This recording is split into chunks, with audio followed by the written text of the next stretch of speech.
Hey friends, this past week I got the opportunity to lead funeral memorial services, a couple of them, and also listen to somebody tell me about how she took a 9-hour trip to go see an old friend whose daughter had died. And what really struck me is how when people are really hurting like that, God often gives comfort to them by somebody just showing up. One of the services reflected on this line from Isaiah chapter 41, where God says, "Fear not, for I am with you." And God spoke those words to his people when they were in exile, a place that was strange and hostile, away from their homeland and temple where they worshiped. They were grieving all that. And you'll notice God doesn't say, "Fear not, because I'm going to solve your problem. I'm going to deliver you out of this nasty place and bring you back home tomorrow." Now, there would come a day when God would bring them back out of exile.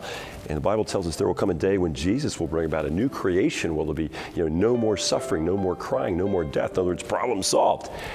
At this point, though, what does the Lord say? He simply says, "I'm with you." And when Jesus was born, Matthew tells us it was the fulfillment of a prophecy in Isaiah that he would be called Emmanuel, which means God with us. And at these funeral services, I always pray that the words that I speak would be of helpful in bringing comfort.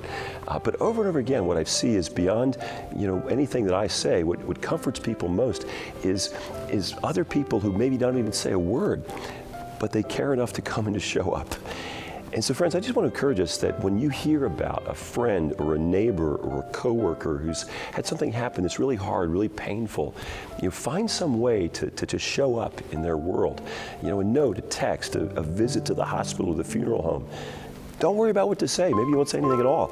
It's your being with them that really will be of comfort. And it might even help point them to Jesus, the one in whom God came into our hurting world to be with us. Well, thanks for your time today, friends.